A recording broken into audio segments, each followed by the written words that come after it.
I'm Dr. Teresa Bird, Dean of the University Library here at the University of San Diego.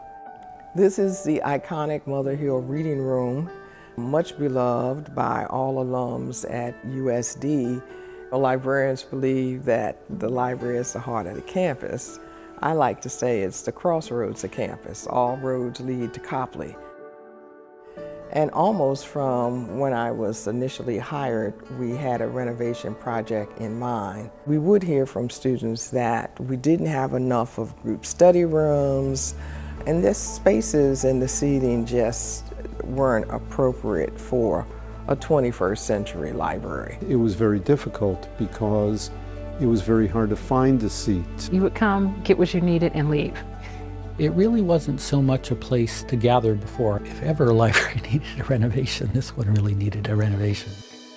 The university made the decision to renovate. So you have to accomplish what you want in a new building in the existing structure. One of the major things that we had to consider was what were we going to do with the collection?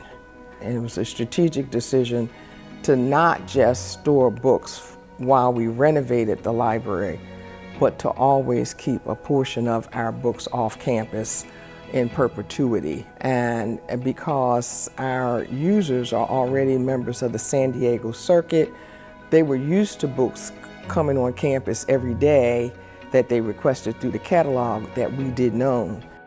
Books represent an immense accumulation of knowledge. So we were very concerned about how it's going to work. Our students need access, they need it quickly, they need it seamlessly. We wanted to be sure that our collection was going to be safe, was going to be well cared for. We thought that Iron Mountain had the best setup for our collection and for meeting our local needs for both our general collection and our special collections. It took a lot of collaboration. I'm in the social sciences, so for us, we weren't so worried about do we need to have a lot of books in the library, because we can really reach a lot of our journals electronically. But the music professors and the history professors were more insistent that we need to have, there's actually physically having books present. It gave me a different appreciation for the different types of needs across the campus. Before we actually sent any material off-site, we spent a lot of time with the local Iron Mountain crew planning what material would stay there permanently and what material would come back to Copley after the renovation was complete. I think it also helps that Iron Mountain had a librarian on staff who spoke the language and understood what our needs were. So anytime you store things off-site with Iron Mountain, you're literally getting a complete inventory of everything you're storing off-site. And for libraries, that's really important. It helps you keep your database clean, your library catalog clean. The circulation process for retrieving material from Iron Mountain is very straightforward. We have the ability for a patron to select to request the material. It goes automatically through the Iron Mountain system and is set up for retrieval for the next day. And that material, once it's brought to us, is able to be checked in and trigger an automatic hold for the patron, which notifies them that it's then available at our access services desk. So it's been very seamless. My access was basically uninterrupted, and I probably used the library as much or more than anybody else. We find that the daily delivery is like clockwork. So it's here when we expect it, it's accurate. It's just a real seamless process for us. And we have the other option that if there's something in our system that we need a photocopy or something like that, we can actually ask Iron Mountain to do it for us. They'll scan it and send it to us right away.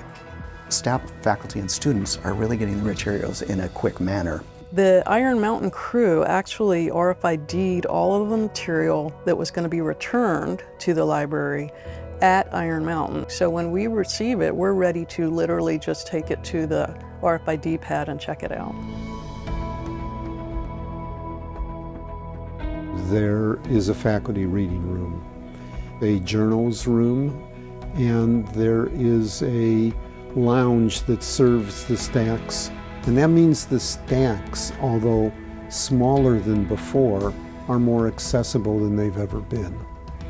So we're quite happy about that. Now everything changes. We have a vault and we have a dedicated reading room where we can welcome researchers.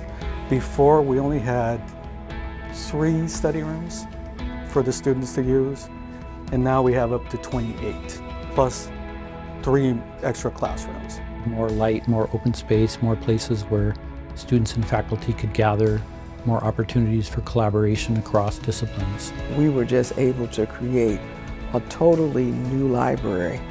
Even if they could study somewhere else now, I think they choose to study here, which says a lot. So the library has had an amazing upgrade. A kind of place for people to kindle their awareness and imagination of the possibility for a different world and a better world. And studying and critical thinking is part of that. And when we hear that, it really warms our heart because that was really the goal that we were looking for.